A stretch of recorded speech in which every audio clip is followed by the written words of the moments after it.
Hey, John, we don't usually start our podcast with talking like this, do we? No, we decided to, I guess, take a break for the holiday, maybe. Yeah, it's something like that. You're gonna, because normally the theme song plays, but you're gonna hear the theme song.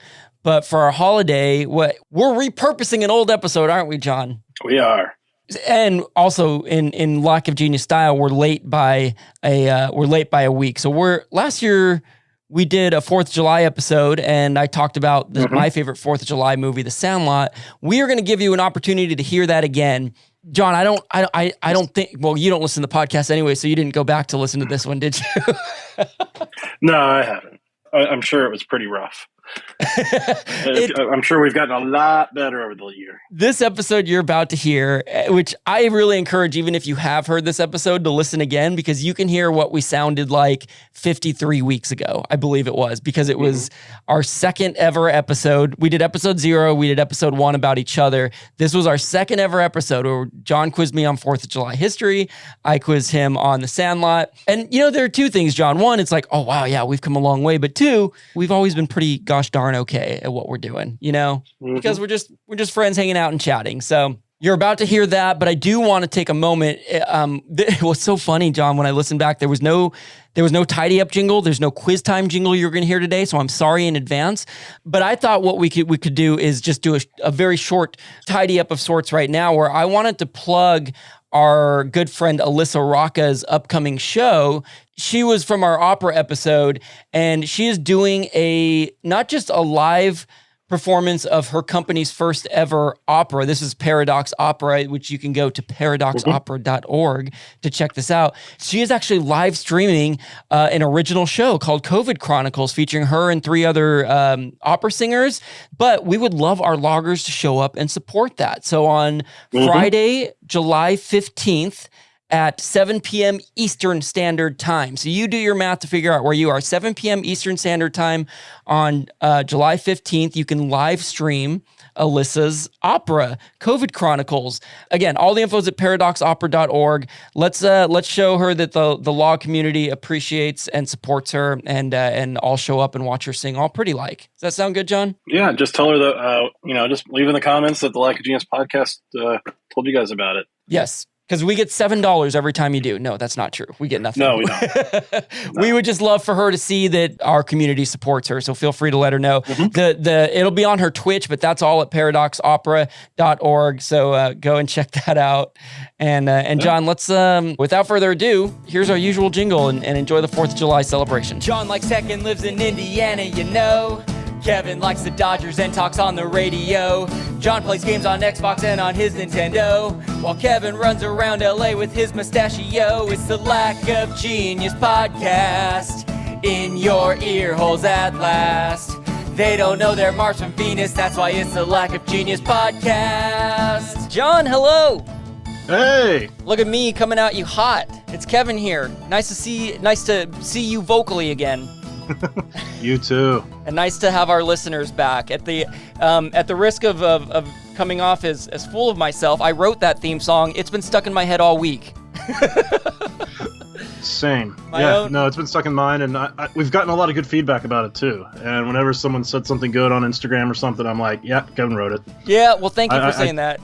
Yeah, I take no credit on it. I was going to say, you could fully take credit. John's running pretty much all our social media accounts. That doesn't mean that I won't have some say in responding. But yeah, John, if you take the credit and don't tell me, I'll never know. So, well, we're at episode 2 here, John. We haven't been kicked off the air yet. The air being just the internet waves, so that's good. We're doing 4th of July related things. So John has prepared a quiz about the 4th of July. The 4th of July in general. And I have chosen to do a quiz about my favorite, not just my favorite 4th of July movie, but one of my top 5 favorite movies of all time, The Sandlot. That's up there with Mighty Ducks 1 and 2, Cool Runnings, and Happy Gilmore. So those may come up down the line later. Put that knowledge away for later. But The Sandlot is my favorite 4th of July movie, and I have a quiz ready for you, John, about that. Okay, sounds good. Well, I think we should just go for the quizzes, yeah? You feel good about this, John? So I do. We're gonna try a slightly different format this week. Instead of one person doing all of their questions at once, we're gonna alternate taking the quiz and asking the questions, which I think will be a lot of fun. So why don't we just start with you? Why don't you ask the first question from your quiz? We can do that. Okay. The first question is, who was the main author of the Declaration of Independence? Oh, man. This is going to end poorly for Kevin. Thomas Jefferson, Benjamin Franklin, George Washington, or Alexander Hamilton? I'd like to preface this by saying I do have not only a high school diploma, but a college diploma. And I'm really nervous about how stupid this is going to make me look. Not just this one question, but all the questions. I am pretty sure the answer to that is Thomas Jefferson. I'm pretty positive. You're correct. Yeah, go Kevin.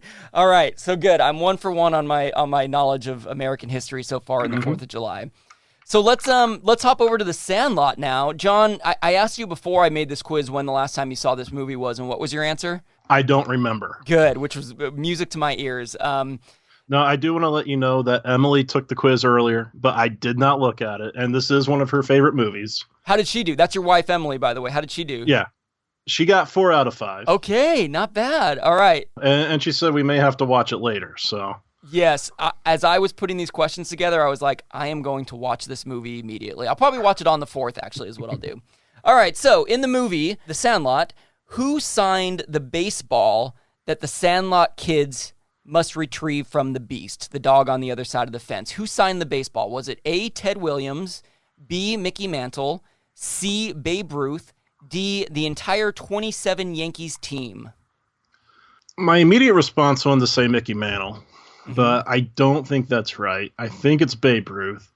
The fact that you have the entire 27 Yankees team as an option points me towards Babe Ruth. And are you going with the direction that you've been? I'm going with Babe Ruth. You got it, bud. You got it. Great deduction. Now, I don't know if you remember this, John, but yeah, Babe Ruth is the one that got hit over the fence. When they eventually retrieve it, spoiler alert, and take it to the owner of the dog, he trades them for the chewed-up Babe Ruth ball in exchange for a ball signed by the entire 27 Yankees. Okay. So I was hoping you remember that and it would throw you off, but man, John, you got it by me. So, all right, well, we're both 1 for 1 to start. That's pretty impressive. We are. So the next question is, what day should we actually be celebrating Independence Day on? Wow. July 5th, July 3rd, July 2nd, or June 30th? Wow, I don't know that I realized that this was the case. So I'm guessing what this is translating to is what day was the Declaration of Independence actually signed, probably. I mean, I don't know. I'm kind of thinking out loud, but it's not actually the 4th. My goodness. Well, I'm going to play it safe and stay within a day, and if I do that, that's either July 3rd or July 5th. Oh, man. My gut has been July 3rd, but now I'm like, what if they delayed it and they wrote it up on the 4th but didn't actually sign it till the 5th? Oh, gosh. I'm going to go against my gut instinct and go with that change because I wish I had done it last episode. I'm going with July 5th. You sure? I'm positive. Let's do it. July 5th. Incorrect. Dang it, that was a loud buzzer. All right, what was it? July 2nd. Okay, so at least I would have missed it either way. Yeah, July 2nd is actually the day that they voted on ratifying it. So it became official. Like, we're doing it. We're declaring our independence. Okay. And then July 4th is when, from what my understanding is when they finished signing it. And then it got put out to be published. So here's a question for you. In Indiana, where you are in Muncie, do people shoot off all kinds of fireworks in the days and weeks leading up to the 4th of July? Kind of. I mean, it happens out here in the country where we're at, too, not just in town. More so, it probably happens even more out in the country because you can kind of get away with more stuff. So gotcha. Because here in LA, look, there are some cities where it is legal to buy fireworks and shoot them off, but most it is not. And I'm telling you, for 4 or 5 weeks leading up to the 4th, and then 4 or 5 weeks after, it's a fireworks show every night, and it's insane. And my dog hates it, and he gets anxious and stresses out. But so what I was going to say is July 2nd is the only day leading up to the 4th that we should be allowed to shoot off fireworks in celebration of the question that you just asked. Okay, great question, John. So I'm 1 for 2. Here we go. Let's see how you do on number 2 about The Sandlot. Which character tells the story of the Beast in the Sandlot treehouse, which ends in the repeating of the line, "Forever. Forever"? That's a clue because he says it like that. Was it A, Ham, B, yeah, yeah, C, Smalls, or D, Squints? I know it's not Smalls. I want to say it's either Ham or Squints. I know Squints is the one with the glasses, if memory serves. Okay. Because he has to squint without them. That would make sense, yeah. Right? Yeah. And I just have this picture in my head of him saying it. So I'm going to go with Squints. Squints is your final answer. Squints is my final answer. You got it, man. Great deduction. Great job. Wow, you're 2 for 2. You're doing great. Fun fact that I learned in researching this, the character Squints, Michael Palladores was the character's name, was named after an actual guy that the guy who wrote the movie, it was a nerd in high school who he played baseball with. They slightly changed the spelling of Palladores, though, and so this Michael Palladores guy, the real-life version, sued the writer and creator of The Sandlot. It didn't hold up, whatever. They said there wasn't enough similarities, even though like it's pretty freaking clear that it was about this guy, which is hilarious. All right. Wow, 2 for 2. I'm 1 for 2, so I got some pressure on here. So let's see how I do here. Where did the first 4th of July fireworks show happen? Washington, D.C., Wow. Boston, New York City, or Philadelphia? These are all really strong choices. Like you didn't throw me like a Tokyo or something, you know? Like you didn't throw me a bone, a throwaway answer. I feel like it could be any one of those. I don't think New York City. Well, see, I'm assuming that the fireworks shows happen like, you know, in the 1700s or 1800s. But now that I think about it, were fireworks even invented then? I don't know. I don't know anything about explosives. Philadelphia, for some reason, jumps out to me. Maybe it's just because there's that cracked Liberty Bell in the city, and Benjamin Franklin is from there, and it's either way, it's going to be thrown at a dartboard. So I'm not going to overthink it. I'm going to say it was Philadelphia. I'm choosing it. You are correct. Oh my gosh! Wow, what an excellent guesser I am. Any fun facts about that for us? I believe it was like 1777 or 78 or something. Like it was in the 1700s, and yes, fireworks were invented by then. And they didn't burn down the city, apparently, right? No, they didn't. In fact, I could be misappropriating the quote, but I believe it was John Adams that initially said that celebration should happen with fireworks and stuff. So if that's true, I want to find the quote. Let's say the quote is "Let there be fireworks," John Adams, and I want to get a big picture of a firework and I want to put it up on my wall forever. That's the real John Adams quote right there. Yeah, it was in a letter. And so I think he had just written a letter to someone saying, "Hey, this is what should happen." And that letter didn't get ignored. It got put into place, and that is why dogs have anxiety every 4th of July. Pretty much. Thanks to John Adams. All right. Well, here we go. I'm going to get into question 3 for you on The Sandlot. You're 2 for 2 right now. What is the name of the lifeguard who Squints tricks into a kiss at the pool? Is it A, Cindy Peppercorn, B, Wendy Peppercorn, C, Cindy Pepperhorn, or D, Wendy Pepperhorn? You see a theme there amongst the answers. Yeah. I remember the scene. Mm-hmm. You want to describe what you remember? I mean, I know that obviously they're at the pool, and Squints pretends to drown.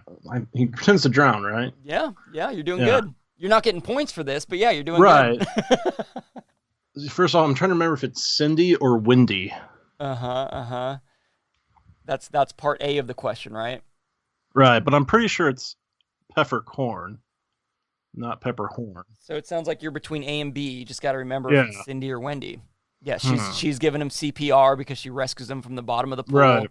And during the CPR, and fun fact about that scene is the directors or whoever behind the scenes told Squints, "Don't you dare even think about slipping any tongue during this scene." They literally had to tell the kid that. I'm gonna go with Wendy Peppercorn. Wendy Peppercorn, locking it in. Yep. Great job, John. Way to work that out, man. That was great. Wow, are you 3 for 3? I am. My goodness, I am trying to jinx you right now. I'm trying to get in your head by making you realize you're perfect. And you're 2 for 3, so. I guess I'm not that far behind, man. We'll see. Maybe I'll get far behind right here on this one. Who was the first person to sign the Declaration of Independence? John Hancock, John Adams, Thomas Jefferson, or Ben Franklin. Okay, so there's a name that jumps out at me right away, and it's John Hancock, and here's why. Because he had the largest signature on the Declaration of Independence, and it's why they say, like, let's get your old John Hancock over here, meaning your signature. I also remember, I mentioned Happy Gilmore being one of my favorite movies. I love any Adam Sandler movie, especially before the year 2000, and in Big Daddy, the little kid does a play reenacting the Declaration of Independence, and the character who plays John Hancock, they say, John Hancock, do you want to sign first? And he runs over and he signs it. So assuming Big Daddy is historically accurate, I'm going to choose John Hancock. Correct. Yes. Oh, I was so worried that maybe like history just wanted us to think that, but it was really somebody else. Okay, I'm feeling good. Yeah, supposedly he was the first to sign it, because he was the president of the Congress at that point that was formed to do this, but it is also his handwriting that is the largest as well. Which kind of makes sense, because when you're the first person to do it, you think everyone's going to kind of go around you, but then eventually they get smaller Right. or whatever. It's kind of like when I remember back in the days when I'd actually write letters to people before the internet existed, or if you're like journaling and you want to fit it all on a page. And at the beginning, for me anyways, I start writing big, and at the bottom the writing gets really small. That's kind of how. I wonder if the same sort of thing happened. It could be. That's why I hate online to paper. Yeah, exactly. There's no man. I need lines for structure. Right. That's something John and I have in common. So there we go. We found one thing. Okay, so that puts me at 2 for 3. No, I'm 3 for 4 now. And you're 3 Yeah. for 3. Okay, and we're moving on to question 4 of the Sandlot. Okay, John, what is the actual name of the dog that they nicknamed the Beast? What's his real name? Is it A, Hercules, B, Goliath, C, Titan, or D, Coconut? I want to say it's either Hercules or Goliath. Mm-hmm. Because he's a big dog. St. Bernard, right? Is that the kind of dog he is? No, actually, I'm No? I'm not sure. It's not a Saint Bernard, but he's big and drooly like a Saint Bernard. Yeah. Actually, I don't know. We're gonna have to come back to this on our next episode. He's like I do have the internet right in front of me, so you keep thinking. Oh. He's an English Mastiff. That's what he is. Mastiff. Okay. Those are huge dogs. All right. They are quite big, yes. Yeah, so you are right on that about this being a big dog. So yeah, which name is the right one? Hercules, Goliath, Titan, Coconut. It's a shame this isn't Who Wants to Be a Millionaire. You'd be phoning a friend right now or what? Oh, yeah. I'm guessing it would be your wife, Emily? It would be. She probably got this one right. I'm guessing she missed number 5, which we're not at yet, but she probably got this one right. I'm going to go with Hercules. Hercules' final answer? Yep. Great job, John. Man, you're knocking it out of the park. Pun intended today. Pun intended. That's good, John. 4 for 4, man. Yeah. Did you just do a swing motion? No, I just put my hands together. You're just moving your. It looked like you just did a big baseball swing, knocking it out of the park. Unlike the Dodgers versus the first Cubs game in the series. I went to a Dodger game this week. It was really exciting. Dodgers Cubs. The Dodgers got no hit by the Cubs, which, by the way, Dodgers are like, I'm obsessed with the Dodgers. And John, what's your favorite baseball team? The Cubs. So it hurt even more that we got no hit by the Cubs. We have won the last 2 games since then, though. So That's true. And I think there's a game going on right now. There is. You're right, and I actually don't even know the score. So we'll know by the time this podcast airs. But yeah, you got all the glory that night when we got no hit. That was very unpleasant. Currently 1-6-U. Okay. Wow. Dodgers. 6-1. That's good, man. We need an offensive explosion. I'm happy to hear that. Okay. I am 3 for 4 right now, so the best I can do is 4 for 5. Let's see if I do it. What are the first words of the Declaration of Independence? We hold these truths to be self-evident. When in the course of human events, we the people, a long, long time ago. In a galaxy far away, Naboo was under an attack. Tell me you know Weird Al. Do you listen to Weird Al? Oh, yeah. Weird Al is one of my favorites of all. There's another thing we agree on, John. We're both Weird Al fans. Okay, it's not a long, long time ago. That's obviously Star Wars. I think the first 3 are all in the Declaration of Independence. I could be wrong. Maybe some of that is the Constitution. We hold these truths to be self-evident. When I'm pretty sure it's we the people. I don't know of what of this that's not part of the question. I don't have to answer what's after We the People. I am going to go with We the People. That's my final answer. Incorrect. When in the course of human events. Stupid Declaration of Independence. Is We the People in the Declaration of Independence? I don't think so. Is that the Constitution? I mean, it might be somewhere, but it's the Constitution. Wow. When in the course of human events. Yeah, I mean, We the People is the preamble to the Constitution. Got it. That yes. Okay. Well, I'm not going to beat myself up too hard about that, but I really wanted that 4 out of 5. I'm going to be honest though. So 3 out of 5, which means you already won this week because you already got 4 out of 4. So now what's on the line is pride of seeing if you can be the first to go perfect. None of us went perfect last week, right? No. Yeah. So yeah, we went 2 for 5 and 3 for 5, if I recall. Okay. Well, this was my favorite question to write, for the record, and you'll find out why in a second here. Number 5, question about the Sandlot. Which of the following is not one of the insults hurled between Ham and the leader of the Little League baseball team, the Tigers? So when they're on the Sandlot and they have this back and forth of insults, here are 4 insults. One of them was not actually said. Which one is it? Was it fart-sniffing butt crust, pee-drinking crap face, scab eater, or buffalo butt breath? I remember scab eater. As we all do. I vaguely remember fart-sniffing butt crust, as well as buffalo butt breath. So I'm going to choose pee-drinking crap face. These are some fantastic memories, I'll say. These are the words that you have in your head. So you're saying pee-drinking crap face is your final answer? I am.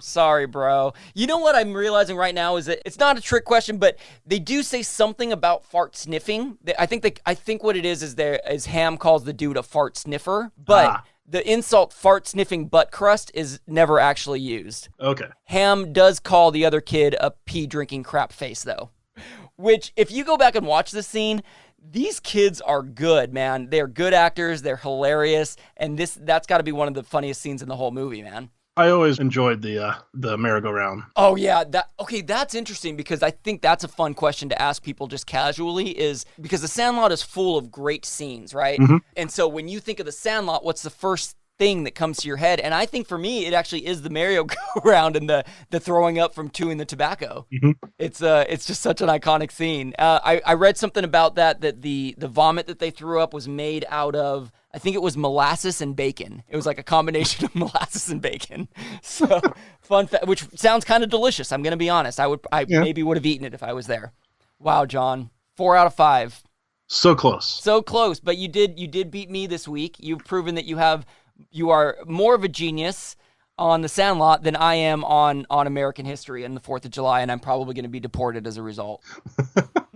Fingers crossed that's not the case. Fingers crossed. Hopefully no one actually listens to this podcast. We want people to listen. Oh, yeah. Hopefully everybody listens. Hopefully everybody listens and doesn't judge me for not knowing American history. Well, this is awesome. You did great today. You got a 4 out of 5. I got a 3 out of 5. And in the grand total of these quizzes, we've each won an episode. So we're tied 1-1. I think that's a great way to start. Feels like a good balance to the universe. Maybe we'll put a poll out there if you think we should have a scoreboard on the website of who's winning. Maybe we'll have a yearly trophy or something. That's a great idea. Okay, so this is something in the works. We'll start thinking about this. By the way, this is random because I was looking at a bobblehead right now. I was like, maybe there's like a bobblehead we could give out. The other thing that happened at that Dodger game that was a no-hitter is it was Cody Bellinger bobblehead night. Traffic was so bad on the way in, I didn't even get a bobblehead. So It was a total womp womp moment for me. So if anyone out there can find me a Cody Bellinger bobblehead, that can be our trophy. Just send it our way, all right? Maybe we'll have to paint a Cubs hat on it or something. Yeah, it's at least the same color. It's blue. Anything else you got to add here today, John? No, definitely. Like I said, just reach out to us, and if you have ideas on what we should even talk about some week, let us know. Yeah, we're always looking for your expertise as well. If you want to be a guest, don't be afraid to pitch yourself because we would love to show off your expertise. Mm-hmm. And I've had a blast showing off the lack of genius that is me, and it's always a pleasure being with you, John. Yep, same here. See you later, Lack of Genius. Bye-bye. See ya. Bye. It's the Lack of Genius podcast in your ear holes at last. They don't know they're Mars from Venus, that's why it's the Lack of Genius podcast. Buffalo butt breath.